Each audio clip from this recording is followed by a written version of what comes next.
Welcome to your Veterans Resource Podcast, Return to Roots. This podcast is for service members and their family members regarding retention, transition, and reintegration from active duty to veterans in the community. Hi, I'm your host, Chris Elder, an active duty senior chief in the United States Navy, and my partner in crime / host is Yogi Hernandez, who's an active duty chief in the Navy. Together, we are documenting our experiences as we prepare to transition and reintegrate into the community. Every podcast will have actionable content that will benefit American service members and their families, as well as those who have already transitioned and reintegrated.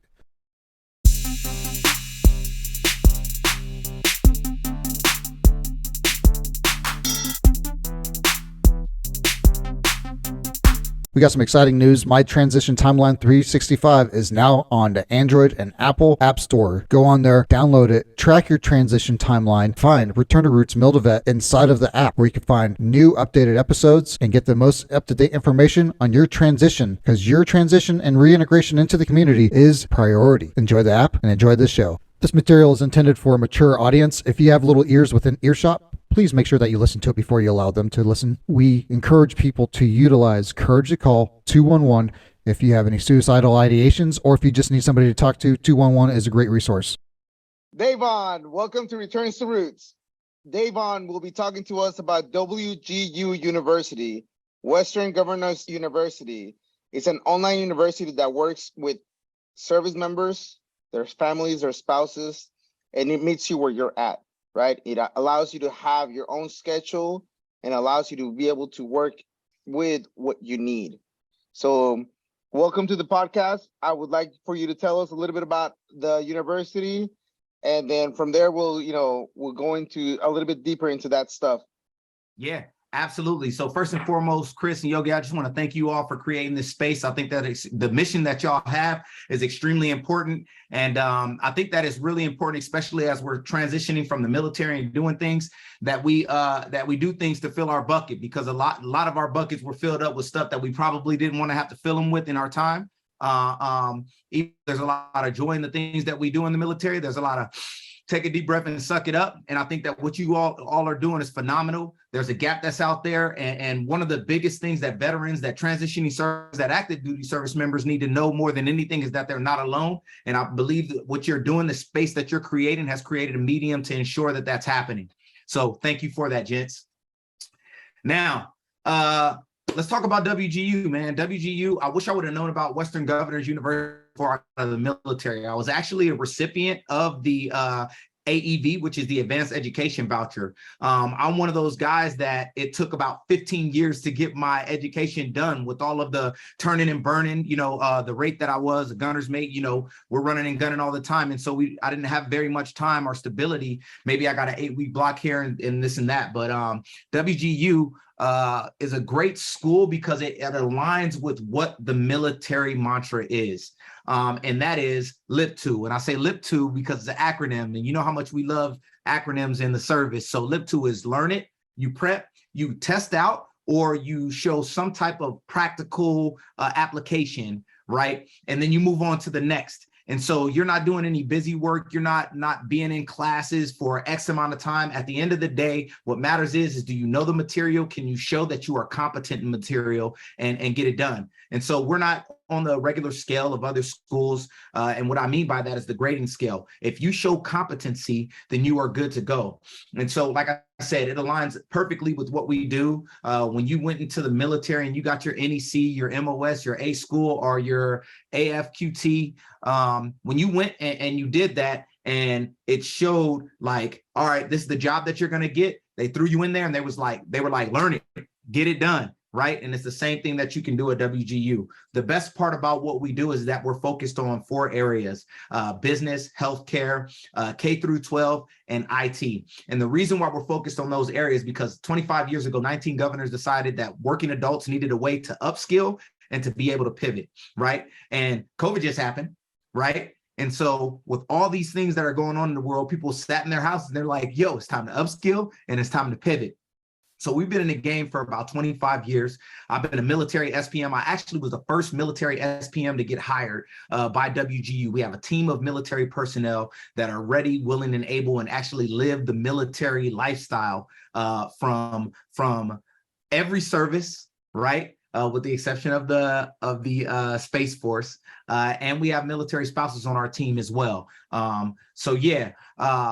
One more thing that actually there's a couple of things that I want to bring up that WGU does, right? We want to make sure that you go to school, and we want to make sure that you finish. And so just like when you went on Liberty to all those ports when you were going out, we give you a battle buddy. That's your mentor. Your mentor is going to be there to guide you every step of the way, because it's not about how you start, it's about how you finish. And another thing is this: you have quick access to all of your instructors. You can shoot them an email. They have office hours on the weekends.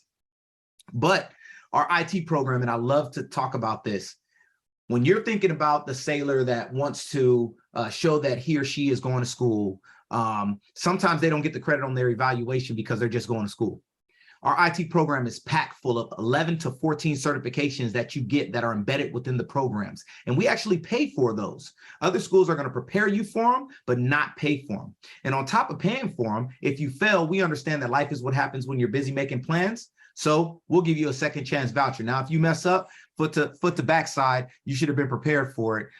It's time to pay a little bit extra to get it done. But at the end of the day, we want to make sure that you're fully successful. We're not making you pay for books. We're not making you stay in class for no reason. Again, you learn it, you prep it, you test out, and you move on. And we want to be known as the most student-centric school. So yeah, that's our mission. And at the end of the day, I'm able to fill my bucket working at WGU because I get to do what I was doing in the military, and they pay me for it. Blocking and tackling for sailors, soldiers, Marines, and airmen, and everybody in between. So with WGU, how is it better than a traditional college where you have like a semester hours and all that stuff? Does it provide any flexibility for military or for family members? That's actually a great question. It does actually provide flexibility for anyone. So WGU actually home office is in Utah, right? And so we have partnerships, this wide array of partnerships, kind of like Aegis, right? We have this wide array of partnerships with every state. And that's so that wherever you move, you can continue your education. We have somebody on a team, her name is Sky. She's pretty awesome. She was in the Navy. She was an aviator, and then she got out with mil-to-mil marriage. And she was in California, and she was trying to be a teacher in California. So she was like a year away from graduating. They moved to Florida, got PCS'd, and had to do everything over again, right? Every single thing. At WGU, you don't have to worry about that. Our teaching program, our Teachers College program, has a web that's across all 50 states. And not only do you get certified in the state that you're in, but you also get certified, dual certified in Utah as well. And so that flexibility is that your degree is going to move with you. We're going to work with you, especially if you have to do, let's say you're a nurse or you're trying to become a nurse or upskill and become, get your BSN to your MSN, right? Your bachelor's in nursing to your master's in nursing. If you wanted to do that, we're going to work with where you are and make sure that we connect you so that you can get your clinical hours done, right? And so the flexibility is there. Another thing that I did want to bring up is that we do have a bunch of scholarships that are out there for military personnel. Now, it's okay. And you said something earlier that I kind of want to bring up. You said, what makes WGU better than all the other schools? And I'm going to tell you this right now. I think that all the schools are out there doing great things, right? There are some that are getting pushed out on the side and for whatever reason they are. But I believe that every school that you see on that list of military friendly and all that other stuff, they are pushing the needle to ensure that service members have a streamlined way to get to attain their educational success.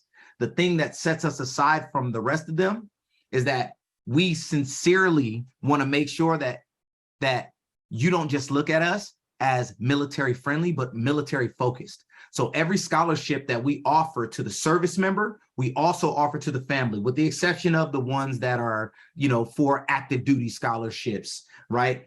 Because you got to be active duty to get that scholarship. But we do everything that we can because we understand that a sailor is a whole person, right? And to look at them from that comprehensive area, you have to take into account their dependents. You have to take into account their spouses. You have to take into account the fact that they can, at a drop of a dime, PCS. You got to take into account that at 12 o'clock at night. Sometimes they're up studying. They should be able to take a test and turn in whatever and communicate with people. And so to full circle the flexibility piece, you could take a test anywhere, anytime, because we're 100% online. So 100% online. I want to pivot a little bit about the questions, and I want to ask more about the financial side of things and how does it work? Because I know, at least for me, right, that's always a question that I have in the back of my head. Is this tuition assistance TA accepted? Is this only solely focused on the GI Bill? Is this what kind of, if I'm going to be using my GI Bill, but I'm still active duty, how is that going to take away from my benefits later on down the road? Or if I'm a spouse, right, or a child of a military member, how does my my money, how does that work with your, yep. Right. Okay. Great question. Yogi. I'm glad you thought it up. So first and foremost, we are, and I of course I got to do the plug. We are one of the only schools that has a partnership with the Community College of the Air Force, so the CCAF, as well as the U.S. Navy Community College, right? And so what that means is that obviously we're nationally accredited, so we take our accreditation extremely seriously. But when it comes to tuition assistance, Chapter 31, Chapter 33, and 35, we are all in on all of those programs. So we accept all of that. Now, the area, and let me address TA real quick, all right? TA and all of the services, it gets really convoluted depending on which service it is that you're talking about, right? They'll say that, $4,600 annually, and you could take this many classes. All of that is the same across all services. Sometimes the Navy says you're going to get 6 classes or 18 units or so on and so forth.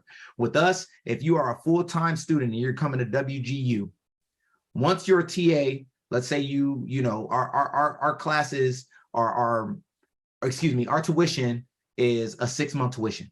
So you pay and you take as many classes as you want within 6 months, right?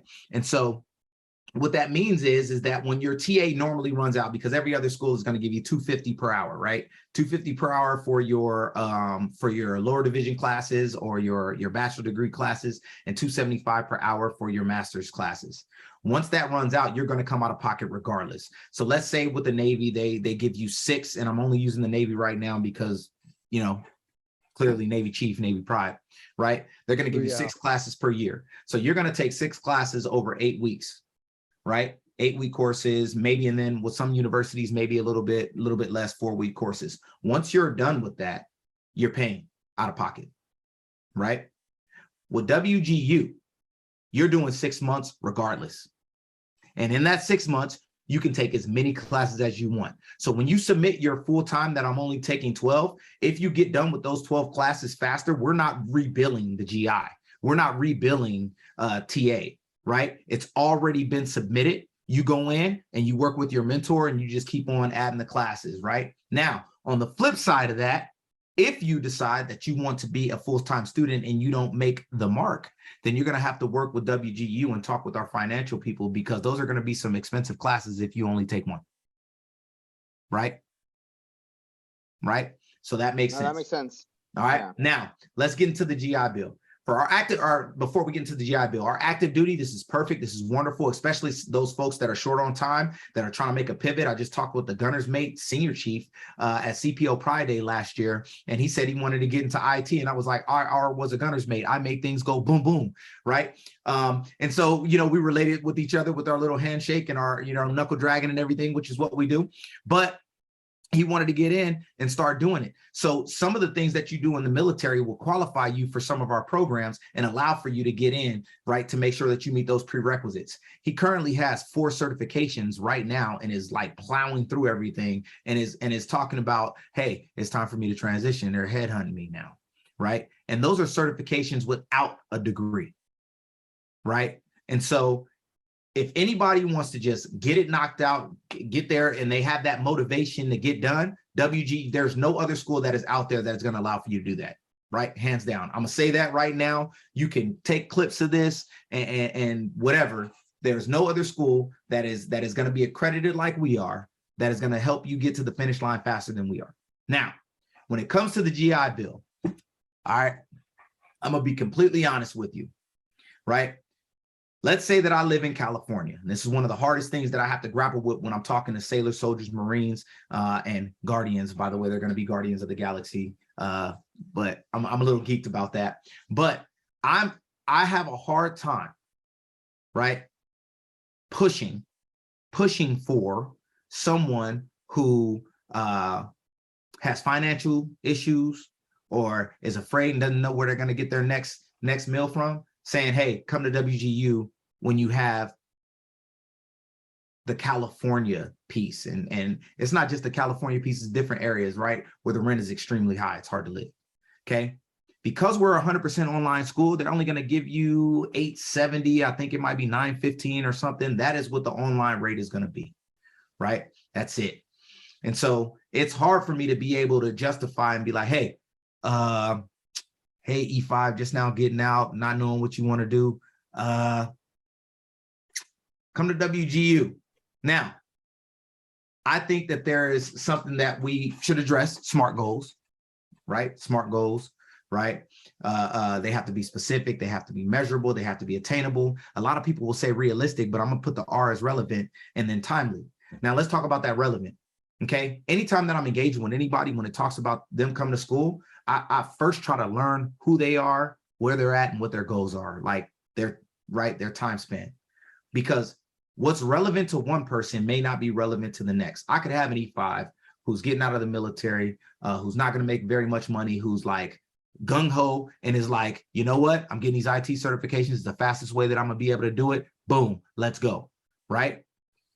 Relevant means not only relevant goals that align with what you want to do, but also they have to be relevant with your personal situation. And so those are the conversations that I have with service members that are transitioning, that do the GI Bill, because again, we take it all. We take it all, right? And we're very generous with the scholarships that we give as well to service members. Just wanted to put that plug in there. But I'm not gonna try to be like, oh, you need to come to WGU when I know that somebody has financial issues, because I'm not gonna have someone ask, you know, or make the decision or weigh the scales and be like, do I get a meal or do I go to school? You know, I think that that's not ethical or moral, and it doesn't really fill my bucket. What fills my bucket is making sure that we're the right fit for that sailor, soldier, Marine, or Guardian, and going from there. So great question. I appreciate that. So moving on to spouses. Yeah.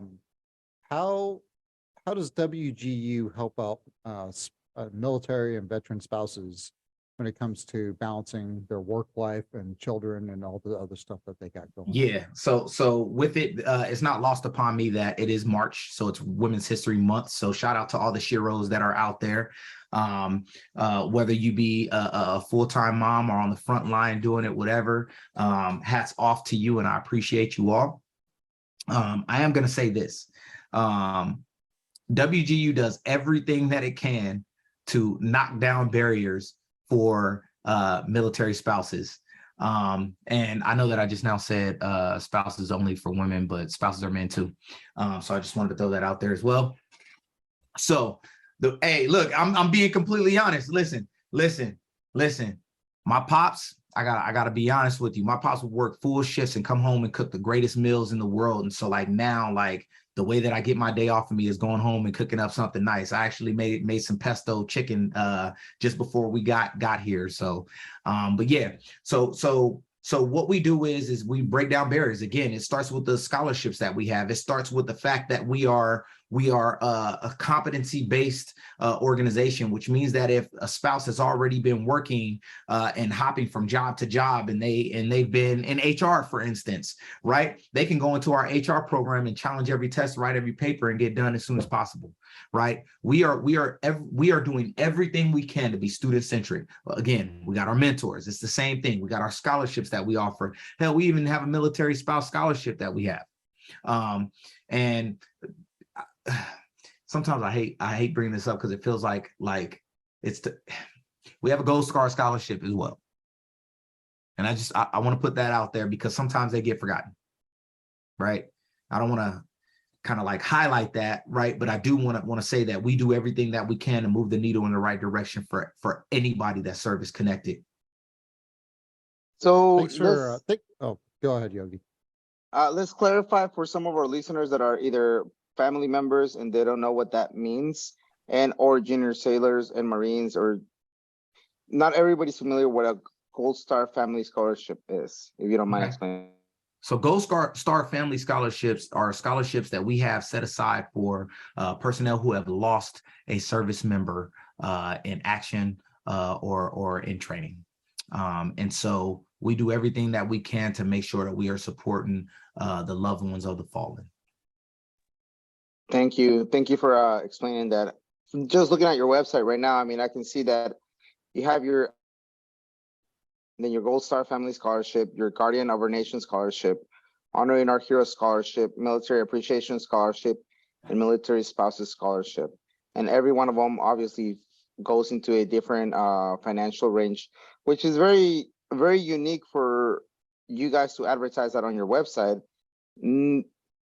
Very few times do you see that transparency, right? Yeah. So I'm assuming the Guardian Our Nation Scholarship is more for the reservists.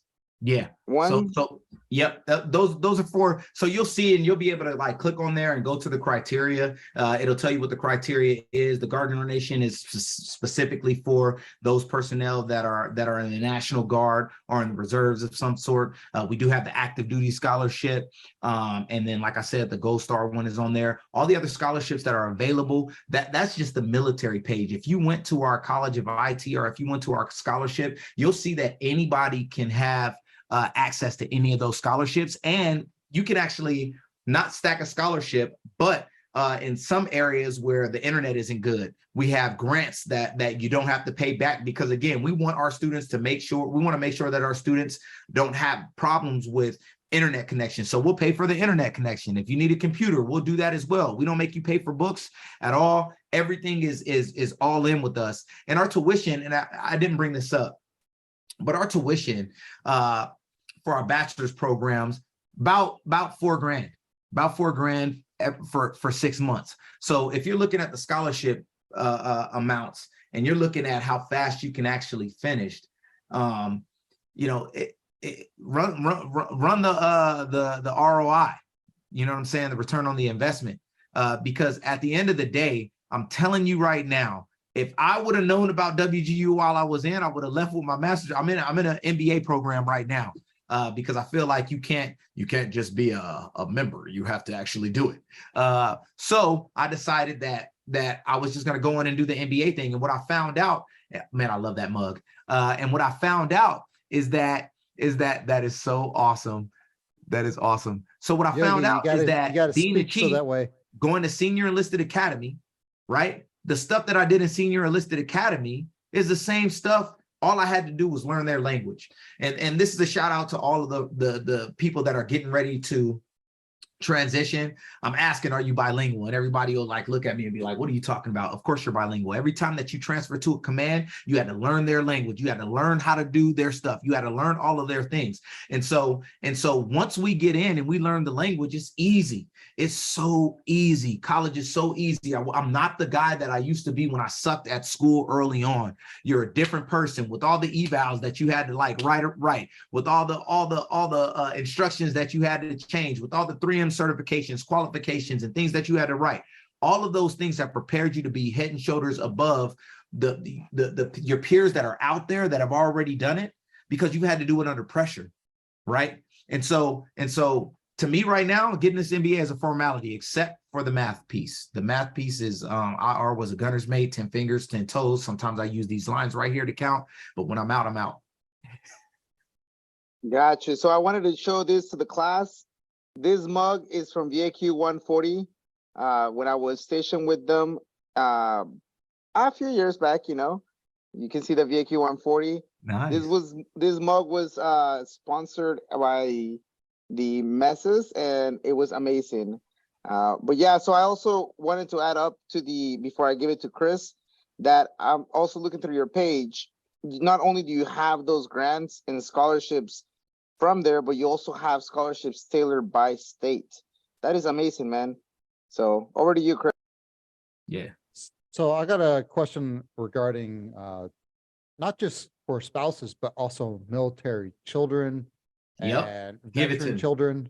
And why is WGU a good option for, let's say, somebody that's got a child that's going to become an adult while they're overseas? Why would WGU be good? All right. Hey, I'm gonna tell you this right now. And this, I know that the attention that we're talking about right now is for military families, but I'm gonna tell you right now, WGU is head and shoulders in front of everybody when it comes to supporting people that are disenfranchised, people that are pushed to the side, people that don't have or can't afford the traditional college path. Whether it be because they don't have money or the time or if their personal situation.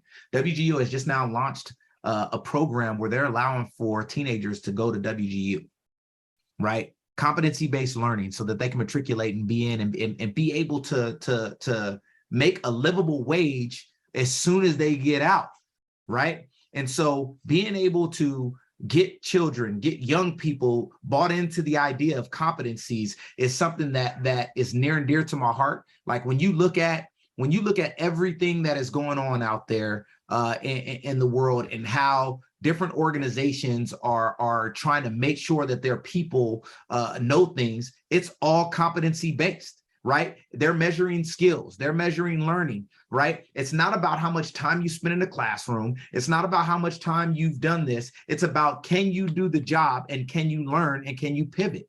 And so these young people, listen, our system when it comes to education for young people is broken. My wife is a dean of students. Okay. She's a dean of students at a middle school, and they are actually a charter school. So they're able to do a whole lot of brand new innovative things to make sure that they align their curriculum with what's going on in the world. A lot of public schools aren't able to do that. And so this stand there and learn how to work in a factory and do this by this education model has to go out the window.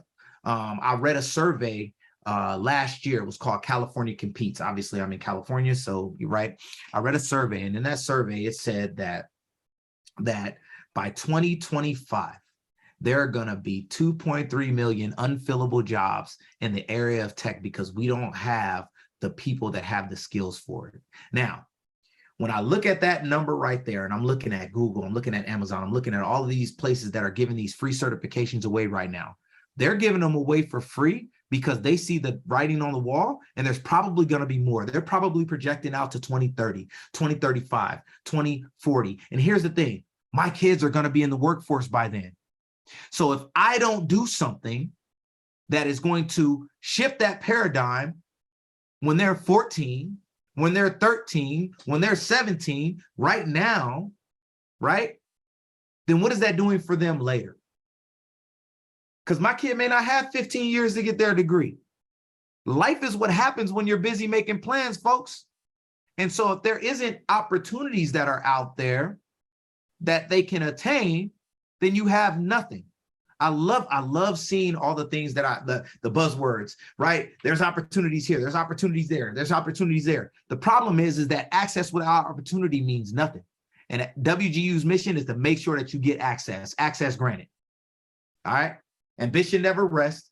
You need the access to do it. Let's get it. Did I answer your question? You sure did. All right.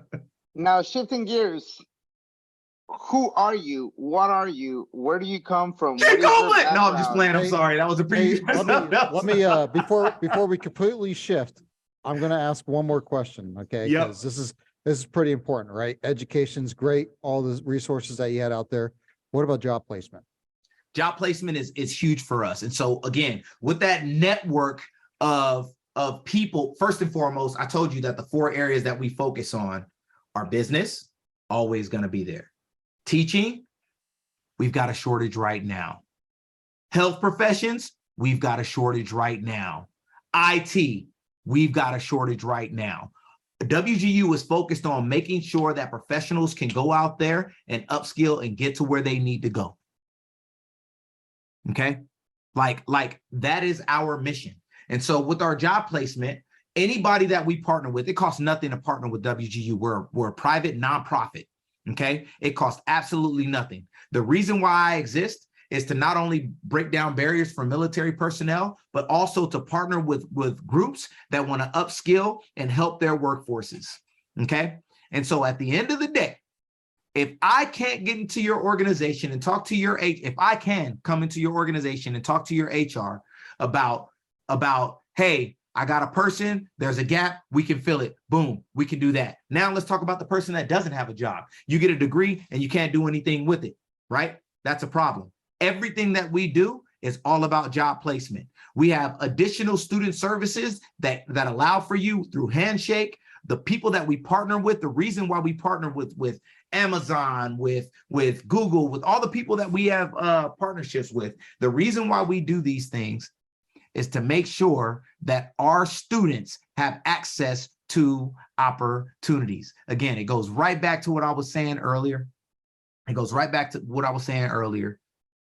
If there's opportunities out there, but you don't have access to them, it does not matter. And so again, us trying to be the most student-centric university out there means that we're going to partner with Amazon so that we can get our students access. We're going to partner with McDonald's corporate to get our students access. We're going to partner with whoever it is, right, to make sure that our students have access to opportunity. Amen, man. And that's pretty badass because you guys have mentorship. You guys have staff that have military experiences. You offer degrees in, like you said, IT, business, healthcare, and education, areas that's never going to go away. You guys help people out with their TA 6-month classes. You could take as many classes as you could cram in there. I'm going to ideally say that if you're active duty, WGU is what I recommend everybody. I've been recommending everybody to go to WGU ever since I found out about you guys while I was in Japan. You guys have association with the Air Force and Navy Community College. You guys help spouses out. You guys have scholarships, and you guys help the military children and job placement. You guys sound like just an all-around exclusive college. And it's not necessarily just a veteran and military exclusive college. There's other people that are going to this, but your community for the military is amazing. So thanks, man, for coming. I got to be honest with you, Chris. You know how when you were in the military, you would go to the command and you do your check-in, and then they have like their mission, their vision, their principles, and they have everything. And then like you're there. And if you got really lucky and you got there at the right time, then everything that was written on the wall, you could see it every single day. Right? At WGU, that's the way that I feel. I don't have to work. Right? I own 2 businesses. I'm an entrepreneur. WGU, when I walk in and I'm dealing with the people that are there, right up to the lowest level person, to our president, Scott Pulsifer. I'm telling you right now, the stuff that is written on the wall, they believe it. They believe it. And so we are on mission. We are on task. And if we mess up, we're okay with not knowing. We're okay with messing up. We're okay with being wrong. We're not okay with staying that way. And so if there is anything that we can do to move the needle in the right direction for our students, we're going to do it. So now let's talk about, why is it that you feel that way? How did you get there? I see a little anchor in the back and a couple of things in the background. You know, who are you? What are you? How much time were you in, and what did you do? All right. Well, I am Davon Copeland. I am a gunner's mate to the core. Was that from the beginning till the end, and the end isn't nearing at all. But I got to be honest with you. First and foremost, I'm a dad. I'm a husband. I'm a God-fearing man, and I believe that if you do the right things for the right reason, then good is going to come to you. I did not plan on coming to WGU or working for WGU after I retired. I did 20 years, 4 months, and 23 days. I retired as a senior chief. I picked up warrant officer and turned it down because I got weak. And I'm gonna tell you why I got weak. I went to shore duty. I was back to back to back sea tours, right? I went boom, boots on ground, boom to a DDG, boom to a frigate, right? And then I went and I was a senior person at a shore command. I was a master chief there, but you know how master chief is. It's like, senior chief, do you handle your business? That's what he used to always tell me. So he would let me sit the SEL seat. And I was going home every day. I was going to football games. I was going to basketball. I was doing wrestling, doing all this other stuff. And it was the worst thing for my career, but the best thing for my family. And when I got there, I had already submitted the package. And so I think a lot of people thought that I turned it down because I wanted to be a gunner's mate master chief. Who doesn't want to be a gunner's mate master chief, by the way? But when I got there, my whole perspective changed on life. And so yeah, at that point, that's when I really was like, yo, you need to hurry up and get this degree. So yeah, that's me. Proudly served, like I said, 20 years, 4 months, and 23 days. I wasn't counting. You know, when you get ready, or you request, because you don't just get to get out, when you request to retire, especially when your terminal date is 26 years, like as a senior chief at the time, my terminal date is 26 years. I had to request to get out. They told me no 3 times. And I just kept on submitting. I was actually a 3MC on board LHA, LHA 7, as a matter of fact, you know, pre-com in the Tripoli. And they was like, nope. And then finally they were like, all right, man, you can go. So I got my transfer to inactive reserve, you know, whatever, but our fleet reserve. But I still haven't gotten my retirement papers because, you know, they can call me back eventually, but, you know, I'm getting too old for that. Like my glasses, I'm old, gray. So how did you end up in the WGU? So, before I got out the Navy, I was trying to do everything that I could to pad my resume. And what I mean by that, I was always trying to get that alphabet soup in the background, right? Those certifications. And so I did a certification called the Resiliency Building Leadership Program Certification, RBLP. And I became an instructor for them. And then I got the opportunity to start my own business called the Real Institute to do those certifications. And one of the other instructors who was becoming an entrepreneur as well and started a business gave my name to Western Governors University. And so I was like, you know what? Let's see if this really is like a sailor of the quarter board or whatever, right? Because it's been a long time. I'd never interviewed, right? In 20 years. And so it was a pretty grueling process. And by grueling, I don't mean that it was tough, but it took about 6 weeks for them to make the decision for me. And I was like, man, I don't know, like, what's going on, right? Which to this day, like, I realize is important because our team is so great. Which, by the way, and I'm kind of jumping off subject here. My team, the military team that I have, had it not been for them, I probably would have quit WGU and been one of the statistics of the veterans. But I was able to have that tribe with me and being able to talk to them because all of them had already gone through what I was going through. So I had a group of people that were there at WGU. That's why when I tell you they believe what's written on the wall, man, like, they really circled around me and was like, bro, like, you're gonna go through this. But I digress. So I get on, I'm talking with my boss, and or you know, he's my boss now, my regional, and you know, he offered me the position. Now, for those of you that are listening right now, you got to pay attention to this. We don't know how to negotiate salary when we get out of the military. So make sure that you do your homework and negotiate the salary, because Bob, my boss, and I'm calling you out, Bob, if you hear this, Bob is a great dude. He's a wonderful guy. He was like, he called me and he was like, hey, so you're going to take the job? What do we say we're going to pay you? And I was like, well, as a senior chief, I think I get paid like X amount of money a year. So this is what I need. And he hung up the phone. Boom. 5 seconds later, I got a phone call from somebody else. Boom. 5 seconds later, I got a phone call from somebody else. And I'm like, it took them 6 weeks to interview me, but I just got phone calls back to back. They got me for cheap. No, I'm just. You know, that whole entire aspect is one thing that, you know, I'm like, oh man, you know, I'm actually taking a class later on, you know, shout out to Vet CTAP program, because they actually have a salary negotiation talk about it. I'm here And for it. Teach me. yeah, seriously. It's like, But I'm happy. I'm happy with what WGU has given me, the growth that I'm getting, the education that I'm getting in corporate America.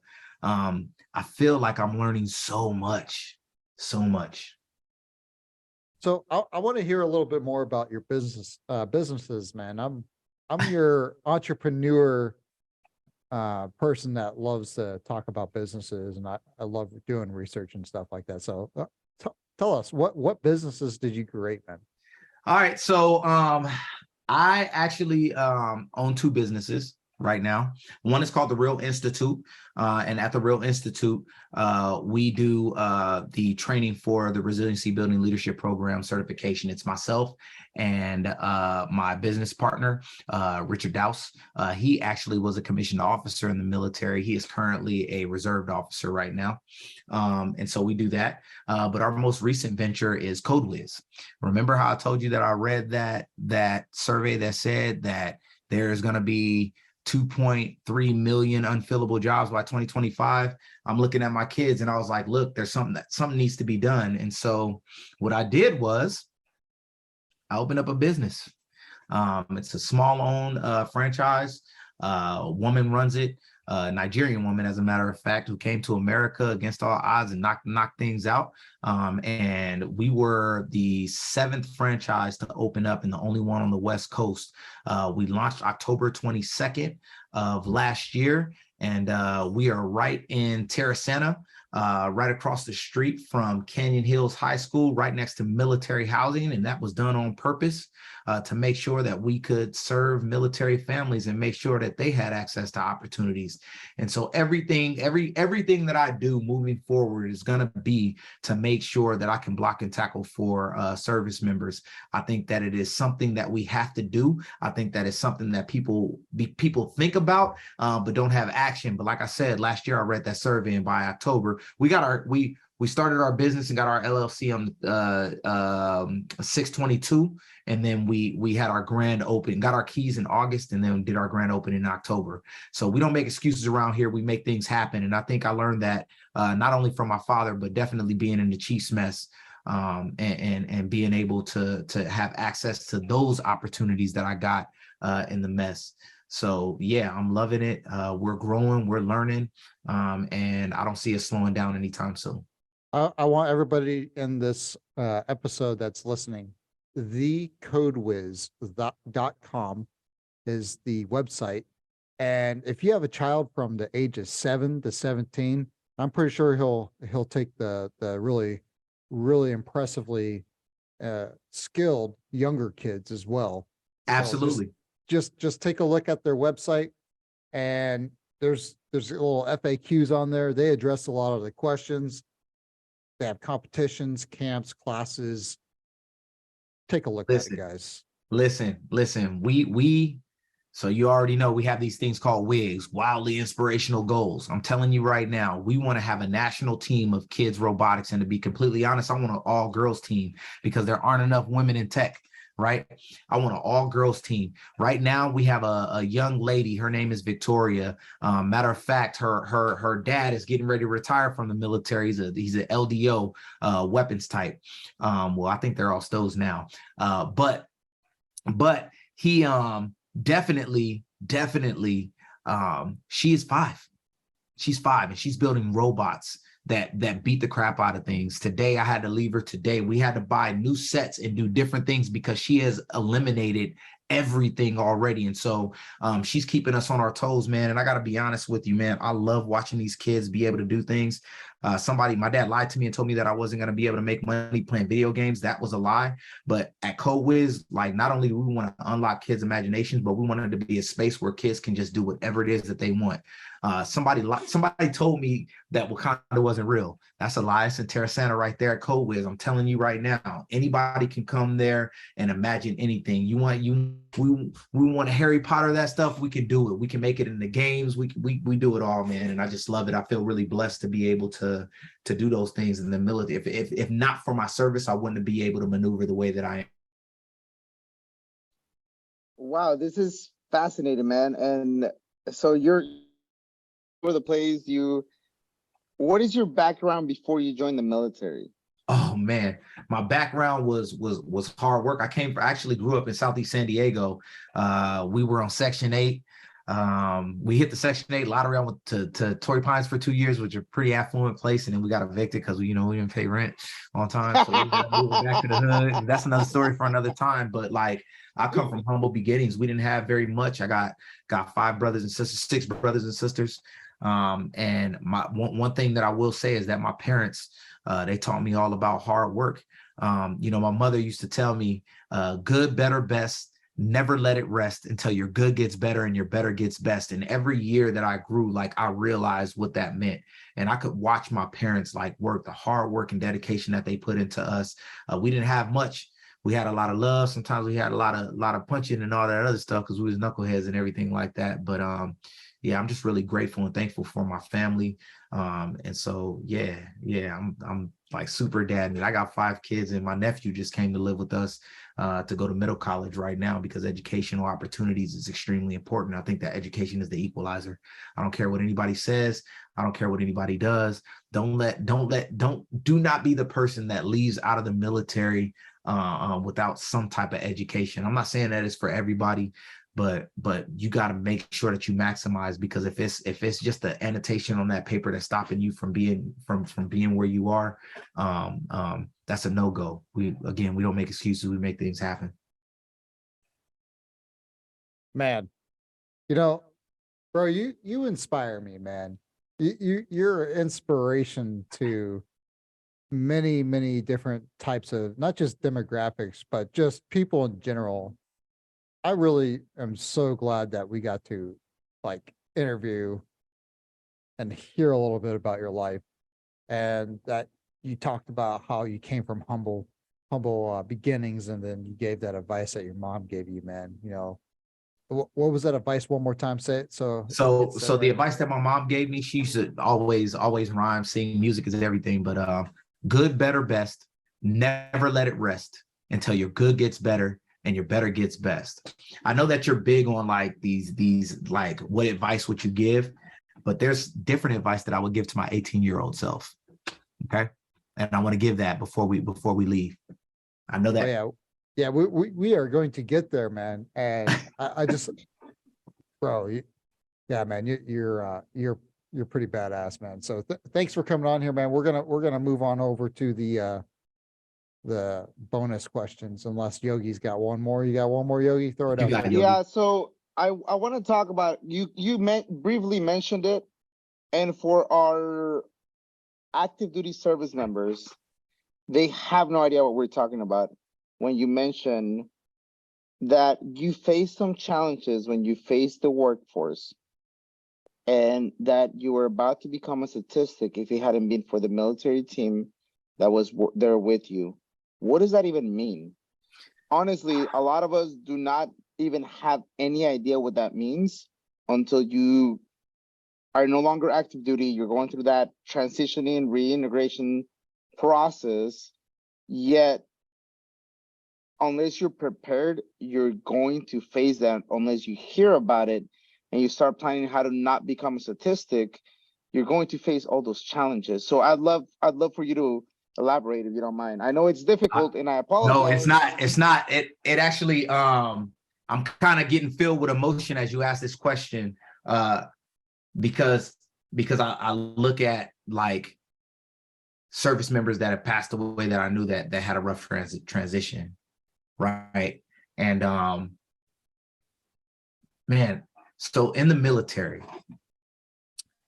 when you come into the military, and I truly believe this, man, I truly believe that anybody that's coming into the military, with exceptions of like the Green Berets, the Navy SEAL, like my daddy's daddy, mama was in the military, and this is blah, blah, blah, blah, blah. I really feel like everybody that joins the military is running away from something. I feel like they're either running away from home because their parents are rich and they're trying to control them. They're running away from the monotony of working on a farm. They're running away from gangs, drugs. Like in my situation, I was a single father who was 17 years old with a kid and all this other stuff. And like, if I was either going to be dead in jail, right? Whatever you're running away from, okay? By the time that it's time for you to get out the military, you have to learn that there are 2 ways to run. When you joined the military, you were running away from things. If you leave the military and you're still running away from things, then you didn't learn the second way to run, and that's running toward things. You got to run toward goals. You got to run toward your attainment. You got to run toward what's relevant for you and what's good for you. And so when you start talking about statistics, the military did a really good job of giving you three things when you came in. They gave you identity, they gave you a career, and they gave you a mission. Tomorrow, when you leave, you have to reinvent yourself.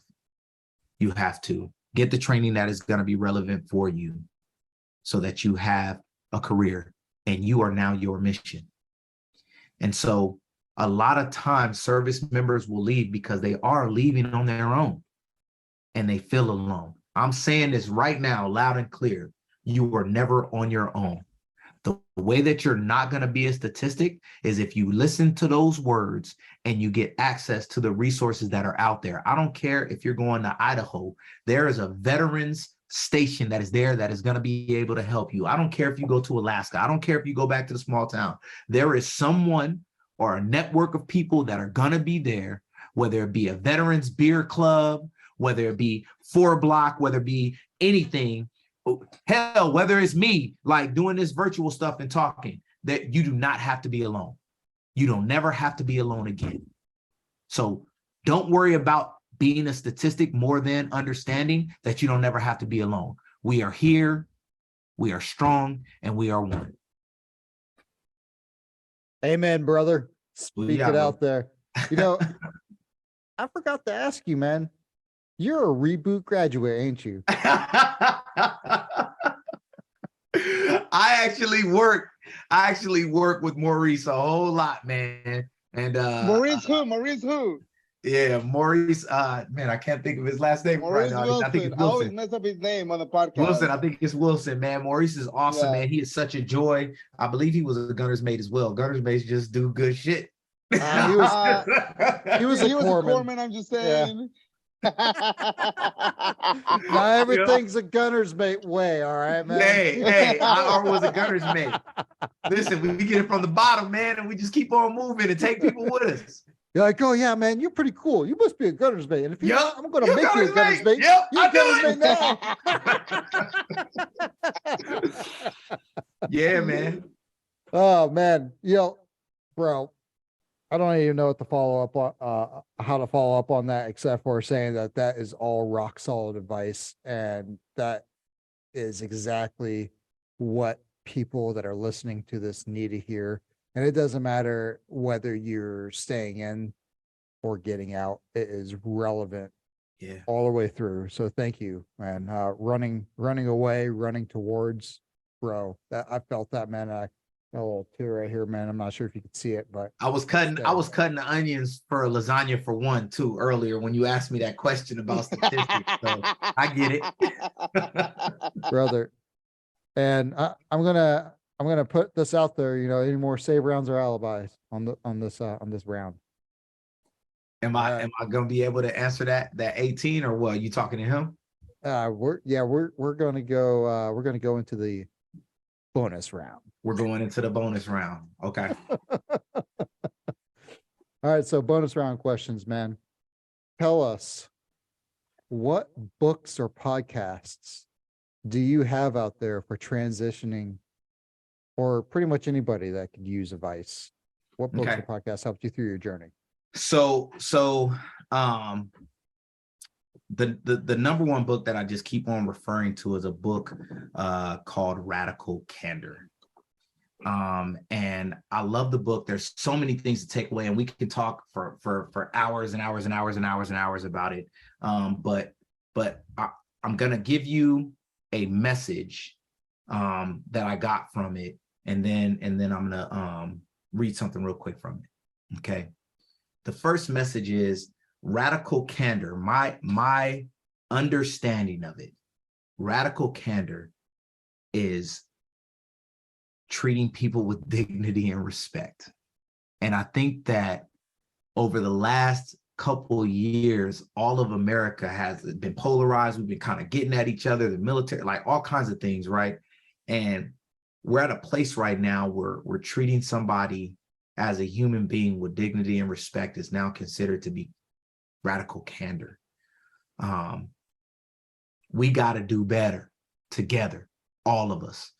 Man, I looking at this group right now, bro. Yogi, your name is Hernandez. My assumption is that you're Latino, right? Chris, you're a white dude. I'm a black dude, right? Like, look, I play football, man. We don't do like, you know what I'm saying? Like, it is what it is, right? I never had that problem on a sports team because we were able to talk to each other and understand each other. And the purpose of our conversation was so that we could get closer to each other and understand each other, whether we agreed or disagreed, right? And so in the book, man, it's so funny, man. I opened up, it's on page 157.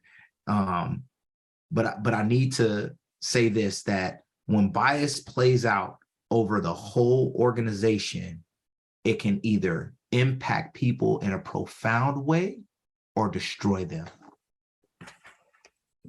That is gorgeous. That is absolutely gorgeous. I just want to hold this up right here because There it is. I'm a fan of this book as well.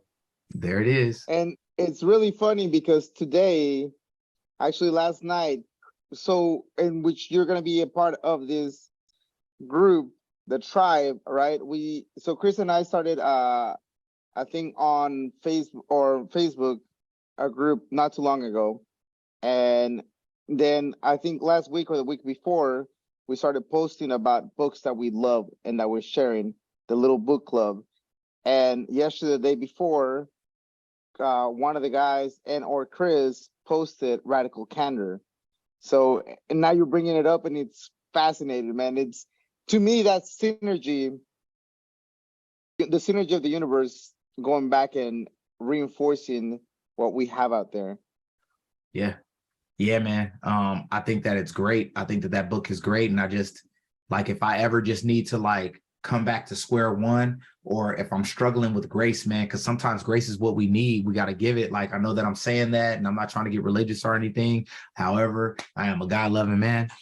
So I'm just throwing that out there. I just feel like it's books like that kind of make you look inward. But I am going to say this. If you spend most of your time only looking inward instead of acting, then that's a problem too. And so the other side of that coin is a book that I'm sure that you guys are going to love. This is a book that I listen to at least once a month, even if I don't listen to it all the way through it, but it's Can't Hurt Me by David Goggins. Oh my God. I gotta tell you, book. I gotta tell you that I gained so much from that book, and you know, I didn't grow up. My father didn't like abuse my mother or anything like that, man. But some of the stuff that he went through, you know, the racism, those things, like even when I was in the military, hell, my first chief told me that I could shoot better if I pulled up with a car and turned my hand sideways. So the Navy changed, bro.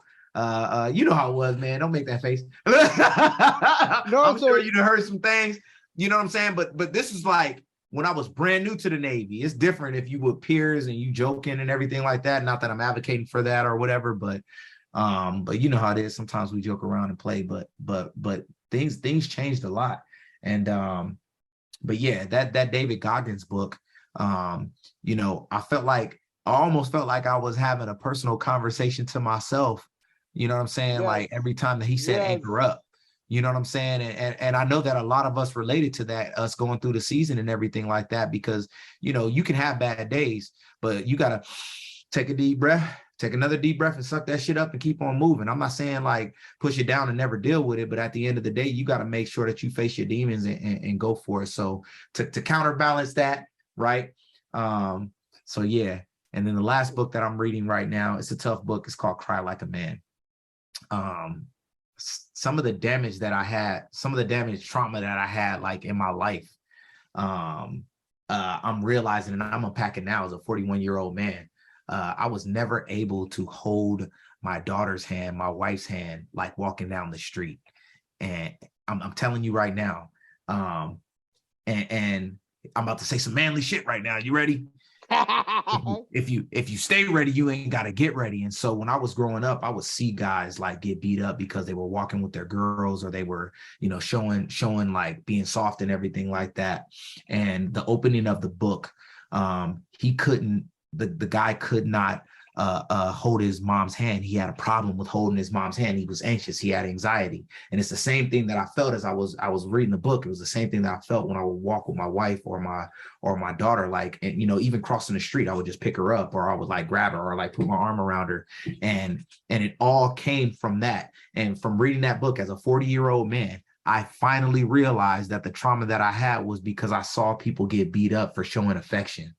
And so as a man, like, we got to be able to be vulnerable, not like falling and crying and like being in the fetal position and everything, but vulnerable enough with the way that we feel and the people that we care about, and reach back and everything, and give love, man, and be human, bro. So those are the three. I'm speechless on that. I'm speechless. So because of that, and I don't want to get all soft and emotional, and I really love it.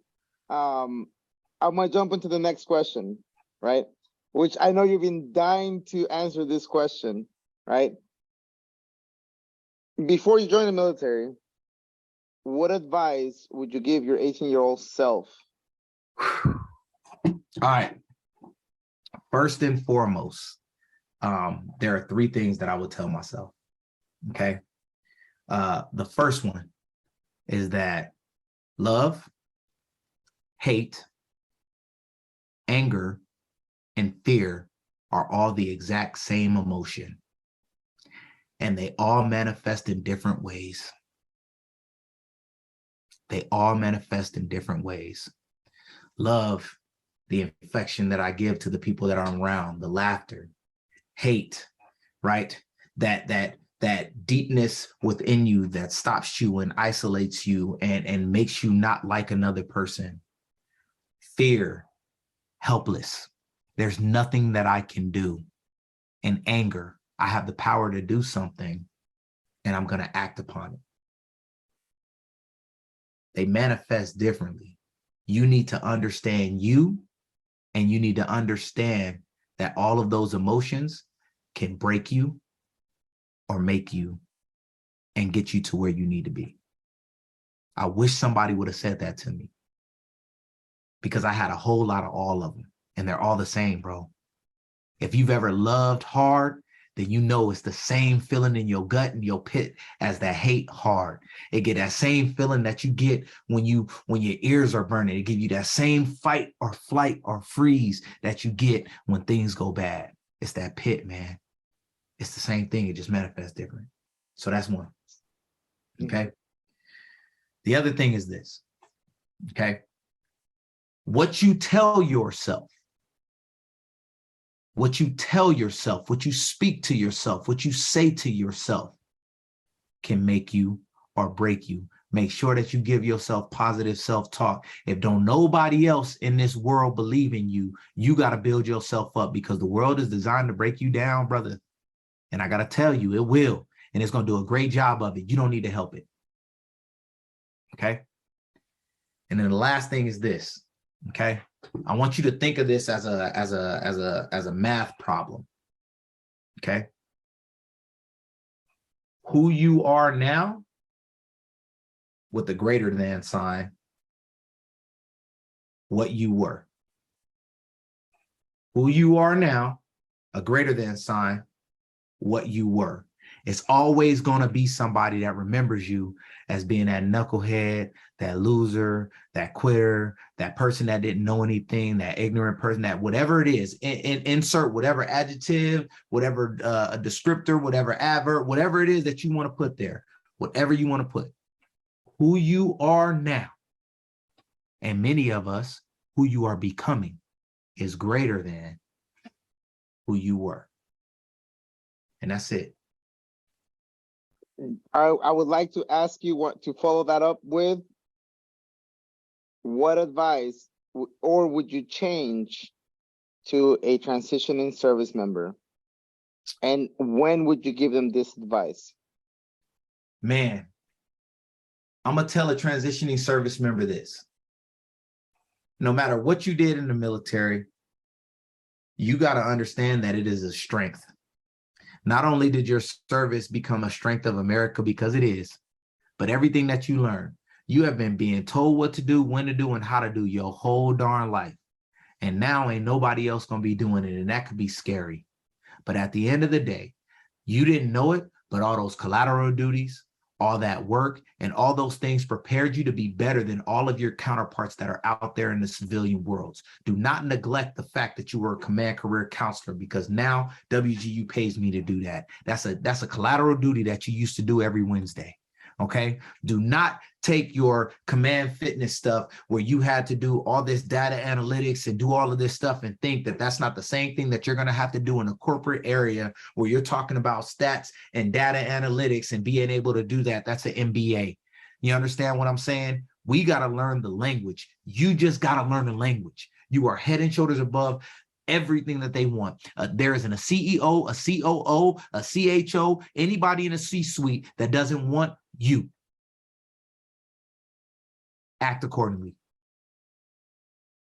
Wow. Beautiful. Beautiful. I'm going to turn it over to Chris. Wow. I'm those last maybe 10 minutes, I have nothing to say except for wow. Yeah, I'm going to have to call you a transitioning philosopher. That was, I love it, man. That was pretty magical, man. And everything that you said I'm sitting here over here writing it feverishly. I'm like, man, this is good. This is good, man. You know, and what you were saying about self-talk and realizing that we are our own worst enemy at making ourselves better and who we're going to be next, man. And brother, it's been an absolute honor to have you on here, man. But before I let you go, how can people get a hold of you if they feel that something really resonated with them, or they want to get in contact with you about WGU or about your Code Whiz program, or even the mentorship program that you also have as well? Yep. So they can contact me for Western Governors University if they have any questions, comments, doubts, worries, concerns, or fears, or even if they want to partner with a nonprofit organization. It costs them nothing. They can contact me at Davon, DAVON COPELAND at WGU.edu. If they want to reach out with Code Whiz, you can pop up and come through in Terra Santa. We are located right behind Round Table Pizza in that community. Our address is 10425 Terra Santa Boulevard. We are Suite 110, and we do a whole bunch of family nights. We're ramping up for our robotics stuff, and we got camps that are coming out. Not only for spring break, but also for summer. And we're looking to partner with schools so that we can extend our educational services and, do it in a fun way.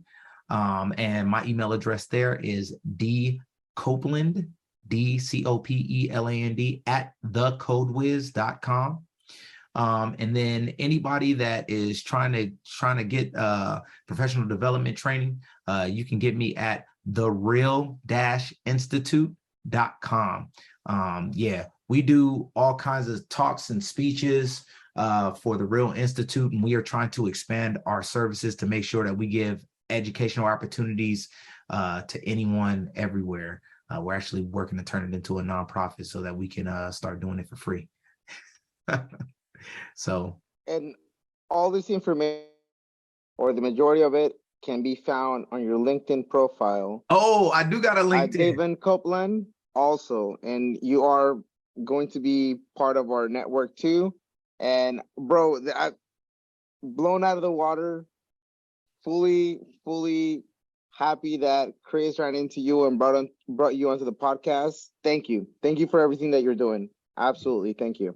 Yeah, thank you for this opportunity. Like I said, I think that y'all's mission is way more important than anybody else that's doing it, man. I got to be honest with you. We need to know that we're not alone, and it's podcasts like this that touch us in a different way because y'all are bilingual. Y'all speak in our language. No one else is. You know what I'm saying? So I appreciate this space. It's awesome. And if there's anything that I can do to assist, let me know. Yeah, brother. And like like Yogi was saying, thank you for coming on here, man. It's not just a podcast, it's not just the Facebook group, it's not just LinkedIn. It's actually building a community of tribal members. And I consider you a brother in the tribe. Thank you for coming on to Return to Roots Mil2Vet. It's all about helping each other out. It is symbiotic in so many different ways. This is not just for veterans. It's not just for military, and it's not just for family members. It's for everyone that's falling underneath that category. So if you listen to this and you're not a service member, you're not a veteran, or you're not a family member, I do want to thank you for listening to this. I want you to take a look at some of the things that Davon is working on, because they could probably use your support. So thank you. Hit the smash on this guy. He needs to be followed, because he's going some places that it's the sky's the limit with this guy. So thank you so much for coming on here. Everyone else that's listening, remember, your transition's your responsibility.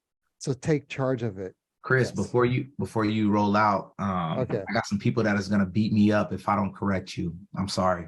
You said that the sky's the limit. If the sky was the limit, there wouldn't be footsteps on the moon. So You got me. You got me good. All right.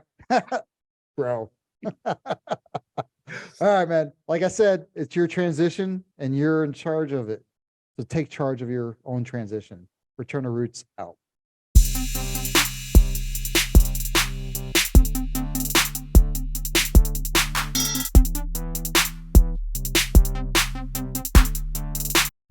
Do us a solid. Share this content with everyone you know, regardless if they're associated with the military or not. This content will help someone you know, and hopefully will lessen the deadly gap after service. Our goal is to do whatever we can to reduce the number of suicides from 22 to 0 within the community. Give us a 5-star review, follow, like, and subscribe. We're on Spotify, Apple Podcasts, YouTube, TikTok, and you can follow us on LinkedIn and Instagram for more content from our guests. These are our personal experiences, and we do not represent the views of the United States Navy and or the Department of Defense. Your transition is ultimately up to you. Please do your research and ask questions. Use Master Chief Google or ask a friend and network within the community that you belong to. Return to Roots out. I was like, if you would have dressed up as Mario, I would have dressed up as Luigi. I'm gonna win.